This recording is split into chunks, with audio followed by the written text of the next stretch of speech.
میں تو دھک سے رہ گئی، بند آنکھوں سے کہنے لگا، گل اتنا دور کیوں رہتا ہے، پاس آؤ نا ہمارے۔ میں تو اس کی بات سن کے بری طرح سے گھبرائی، میں اپنی کلائی چھڑوانے لگی۔ میں نے کہا، لالا ہماری کلائی چھوڑو۔ اس نے ایک دم سے اپنی آنکھیں کھولیں، مجھے دیکھا، میری کلائی چھوڑ دی، مجھ سے کہنے لگا، تم یہاں کیا کر رہا ہے؟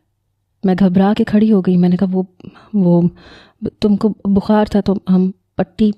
یہ سن کے وہ دھاڑتے ہوئے بولا، کہنے لگا، دفع ہو جاؤ ہمارے کمرے سے، اب مر بھی رہا ہو تو ہمارا کمرے میں مت آنا ریحام۔ میں جلدی سے اس کے کمرے سے باہر آ گئی۔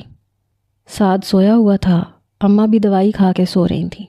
مجھے نہیں پتا تھا کہ بخار میں وہ ایسا کچھ بھی کر سکتا ہے۔ مجھے اس بات کا افسوس تھا کہ میں اس کے کمرے میں کیوں گئی۔ اس کے بعد سے میں نے نوٹ کیا کہ حنان لالا کبھی کبھی مجھے بڑے غور سے دیکھنے لگا، کبھی کبھی اپنے آپ کو جھٹک دیتا، پیچھے ہٹ جاتا، نظریں چرانے لگتا۔ بہرحال ایک دن میں سعد کے ساتھ بیٹھی اسے کھانا کھلا رہی تھی، کھیل رہے تھے ہم، جب باہر کی ڈور بیل بجی۔ دروازہ چوکیدار شاید کھول چکا تھا۔ کچھ ہی دیر بعد لاؤنج میں داخل ہوتے ولی محمد کو دیکھ کے میں حیران ہوئی۔ پہلے سے کافی بڑا لگنے لگا تھا، خوبصورت بھی ہو چکا تھا اور ہینڈسم بھی۔ پتہ نہیں، اسے دیکھ کے میرا دل بڑی زور سے دھڑکا۔ ایک ایک قدم آگے بڑھاتا ہوا وہ آگے آیا۔ میں فوراً سے کھڑی ہو گئی۔ میں نے کہا، بتایا نہیں؟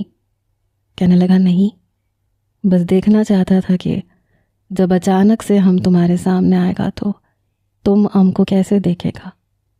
پتہ نہیں اس کی نظروں میں ایسا کیا تھا۔ میں نظریں چرا کے تیز قدموں سے اماں کے کمرے میں چلی گئی۔ میں نے کہا، اماں ولی محمد آ گیا۔ یہ سن کے اماں بھی اٹھ کے بیٹھ گئیں۔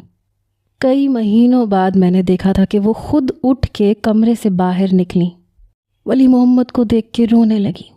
اس نے بھی اماں کو گلے سے لگا لیا، کہنے لگا، اماں رو کیوں رہا ہے؟ کافی دیر وہ ولی محمد کے گلے لگ